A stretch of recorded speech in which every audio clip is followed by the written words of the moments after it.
Location and nature of the Arab tribes. Beyond a shadow of doubt, the biography of Prophet Muhammad ﷺ represents a complete picture of the magnificent divine message that he communicated in order to deliver the human race from the swamp of darkness and polytheism to the paradise of light and monotheism. Unauthentic and attainable through careful study and profound analysis of both the background and issues of such biography. In view of this, the whole chapter is introduced here about the nature and development of the Arab tribes prior to Islam, as the circumstances and environment that surrounded the Prophet's mission. Location of the Arabs. Linguistically, the word Arab means desert and barren land without water and vegetation. Ever since the dawn of history, this term has been used for the Arabian Peninsula and its people. The Arabian Peninsula and enclosed in the west by the Red Sea and the Sinai, in the east by the Arabian Gulf and the south of the Arabian Sea, which is an extension to the Indian Ocean, and the north of Shaman, ancient Syria, and parts of Iraq. The area is estimated between 1 million and 1,300,000 square miles. Thanks to its geographical position, the peninsula has always had great strategic importance. Considering its internal features, it comprises mostly deserts and arid areas, which made it inaccessible to foreigners and invaders, and allowed its people complete liberty and independence through the ages, despite the presence of two neighboring great empires. Its external setting, on the other hand, caused it to be the center of the ancient world and provided it with sea, land links, and most nations at the time. Thanks to this strategic position, the Arabian Peninsula became a center for trade, culture, religion, and art.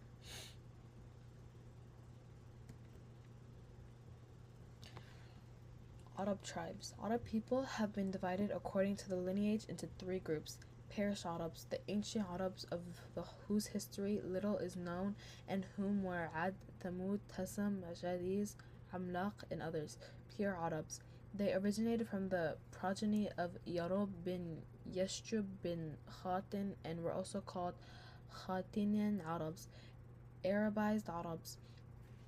They originated from the progeny of Ismail and were also called Adinian Arabs. The pure Arabs, the people of Khatin, originally lived in Yemen and comprised many tribes, two of which were very famous. Himyar, the most famous of whose ancestors was Zayd al-Jamur, Quda, and Sagasiq. Khalan, the most famous of whose ancestors were Hamda, Anmar, Tai, Mudhij, Khidan, Lakam, Judam, Azd, Hoz, Khazraj, and the descendants of Jaffna, the kings of ancient Syria. The Kahlan tribes emerged from Yemen to dwell in different parts of the Arabian Peninsula prior to the Great Flood. Sel al-Imran of the Maryabdan, they migrated due to the failure of the trade of the Roman pressure and controlled both seas and land trade routes following the Roman occupation between Egypt and Syria. Naturally enough, the competition between Khalan and Himyar led to the evacuation of the former and the settlement of the latter in Yemen. The immigrated tribes of Khalan can be divided into four groups. Al-Azad, they wandered in Yemen, sent pioneers under the leadership of Imran bin Umar bin Amr Muzaqiya, and finally headed up to the north and the east. Details of the immigration can be summed up to the follows. Falaban bin Amr left his tribe Al-Azad for Hijaz and dwelt between Thalabiyah and Diqar, which he gained power and headed for Medina and stayed there. Of his descendants are Oz al-Khazraj, son of Haritha bin Alaba. Amr, known as Khuza'a, wandered with his offspring in Hijaz until they came to Mar al-Zahran. Later they conquered the Haram and settled in Mecca after having driven away its people, the tribe of Jurhum. Imran bin Amr and his family went to Oman, where they established a tribe of Azd, whose offspring inhabited Tehama and were known as Azd Shauna. Jafran bin Amr and his family headed for Syria, where he settled and initiated the kingdom of Ghassan, who was so named after a spring of water in Hijaz, where they stopped on their way to Syria. Lakam and Juddam. From them was Nasr bin Rabi'ah, founder of the Medalia kings of Hira. Banu Tai, they also immigrated northwards to the settle by the so-called Ajja and Selma mountains, which were thereafter named Tai Mountains. Kinda, they dwelt in Bahrain, but were expelled to Hadramaut and Najd, and they had no power base, just as they had none in Bahrain, and so they settled in Najd. There they established an important rulership, although it did not last long, for the whole tribe soon faded away. Another tribe of Himyar, known as Qudda'a, also left Yemen and dwelt in the Samawah desert on the borders of Iraq. The Arabized Arabs go back to the ancestry of their great-grandfather, Ibrahim, from a town called Arnir Kufa on the west bank of Euphrates in Iraq. Evacuations have brought to light many details of the town, Ibrahim's family, and the religions and social circumstances prevalent at the time. It is known that Ibrahim a.s. left Ad for Haran and then for Palestine, which he made the headquarters for his message, and traveled all over the area. When he went to Egypt, the Pharaoh tried to do evil to his wife Sarah, but Allah subhanahu wa ta'ala saved her, and the Pharaoh's wicked scheme recoiled on him. He thus came to realize her strong attachment to Allah subhanahu wa ta'ala, and in acknowledgement of her grace, the Pharaoh re-entered his daughter Hagar at Sarah's service. Sarah had Hagar to Ibrahim alayhi salam as his wife, and Ibrahim alayhi salam returned to Palestine, where Hagar gave birth to Ismail alayhi salam. Sarah became jealous of Hagar and forced Ibrahim alayhi salam to send Hagar and her baby away to an uncultivated valley in Hijaz by the sacred house, exposed to the floods from the north and the south. He chose for them a place under a lofty tree near the upper side of the masjid in Mecca, where there were neither people nor water, and went back to Palestine, leaving a leather case with some dates and a vessel of water for his wife and infant. Before long, they ran out of both food and water, and thanks to Allah subhanahu wa ta'ala's favor, the water gushed forth and sustained them. The story of the Zamzam spring is well known to everybody. Another Yemeni tribe, the Jurhum II, came and lived in Mecca in Hagar's permission, and having lived in the valleys around Mecca for years, it is mentioned in Sahih al-Bukhari that this tribe had come to Mecca before Ismail alayhi salam was a young man, while they passed through the valley long before this event. Ibrahim alayhi salam used to go to Mecca from time to time to see his wife and son.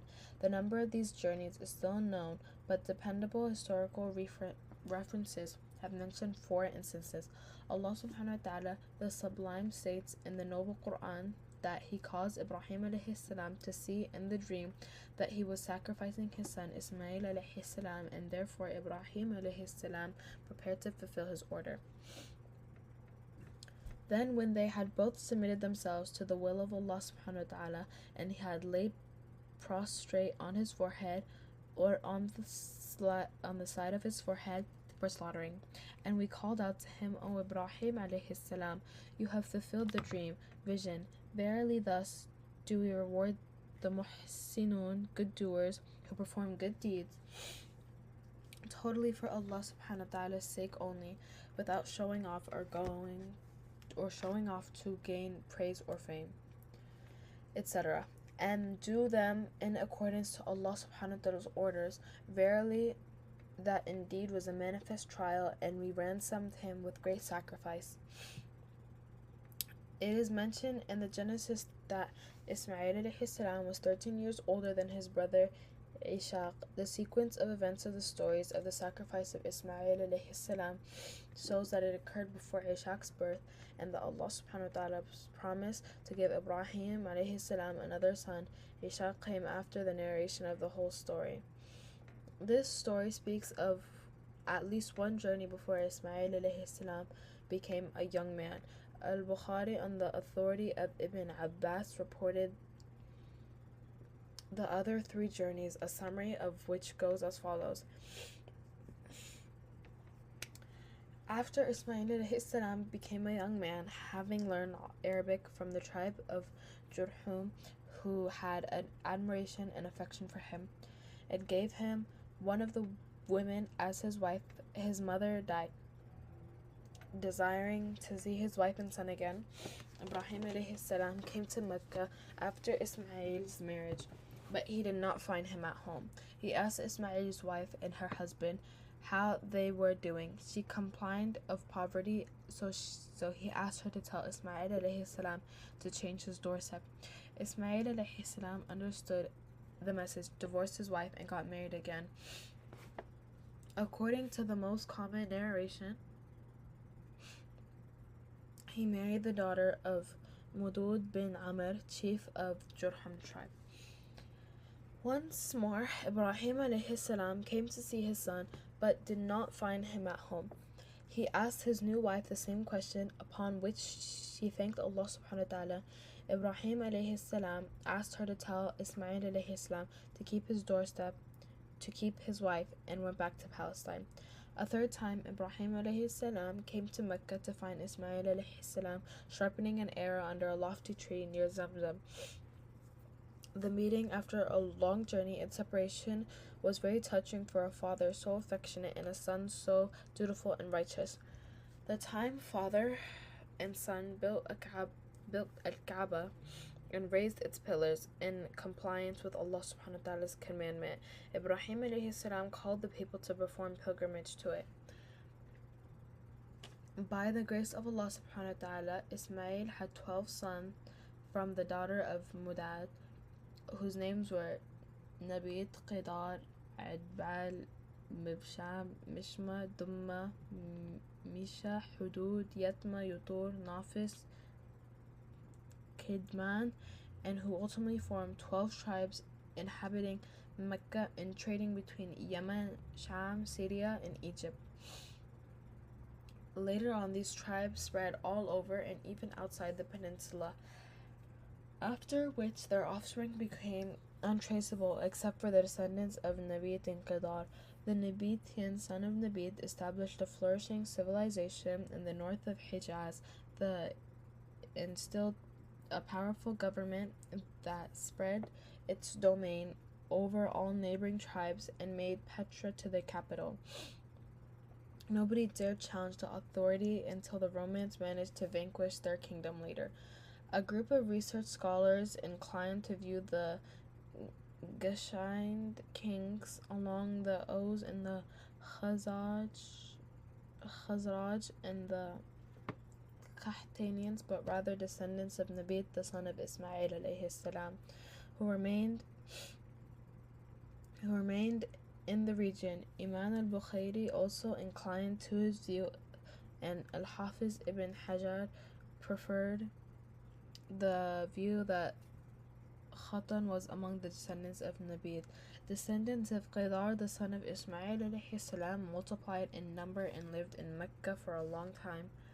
Rabbi issued Adan and his son Ma'ad, to whom Adanian Arabs trace their ancestry. Adan is the 21st grandfather in the series of the prophets and the prophetic ancestry.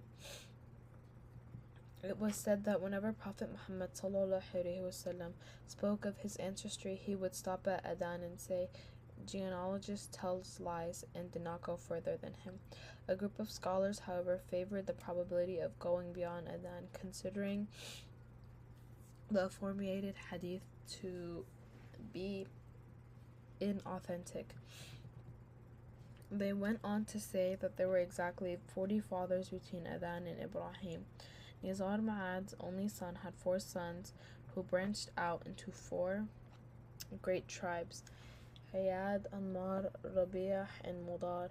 These last 2 branched into several tribes: Rabi'ah feathered Asad, Azan, Anaza, Abdul Qais, and Wa'il, 2 sons, Bakar and Taghlib.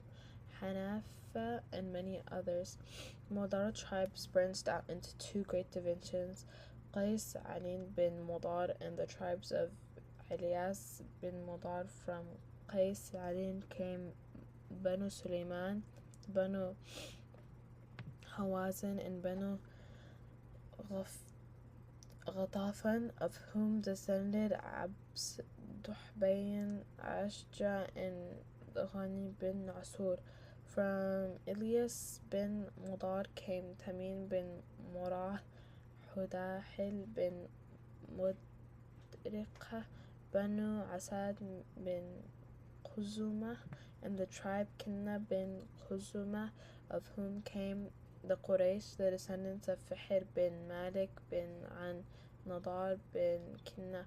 The Quraysh branched out into various tribes, the most famous of whom were Jum'ah, Saham, Adi, Maksum, Taim, Sahra, and the tribes of Qusay bin Qilab, consisting of Abduddar bin Qusay, Asad bin Abdul Uzza bin Qusay, and Abd Manah bin Qusay. There were 4 divisions of the tribes of Abd al-Manah, Abd al-Shams, Nawfal, Muttalib, and Hashim.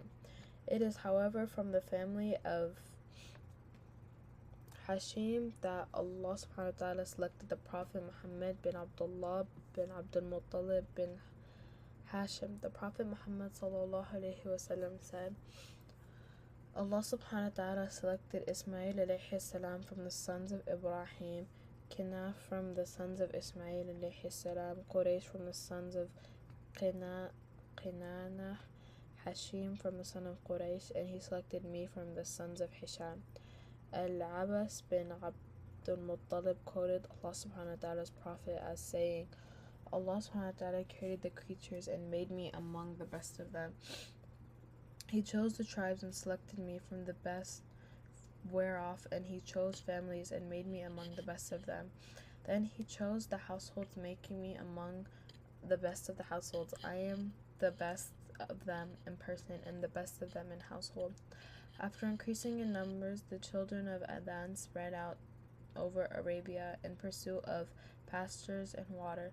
Abdul Qais, together with some of the tribes, Bakr bin Wa'da and Tamim, emigrated to Bahrain.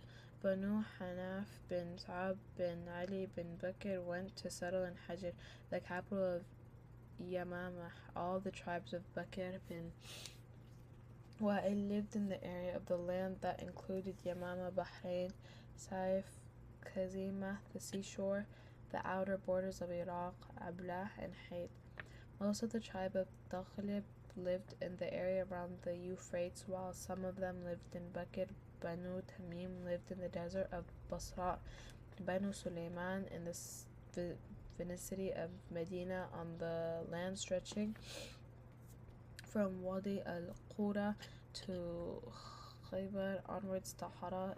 The Qif dwelt in Taif and Hawazin east of Mecca, near Autas on the route from Mecca to Basra. Banu Asad lived on the land east of Taima and west of Kufa, while the family of Tai lived between Banu Asad and Taima. They were at a distance of 5 days from Kufa. Duhubain inhabited the area between Taima and Hawran. Some divisions of Kinan lived in Tahmima, while some of the Quraysh dwelt in Mecca in the suburbs. The Quraysh remained completely disunited until Qusay bin Kilab managed to rally their ranks on honorable terms, attaching great prominence to their status and importance.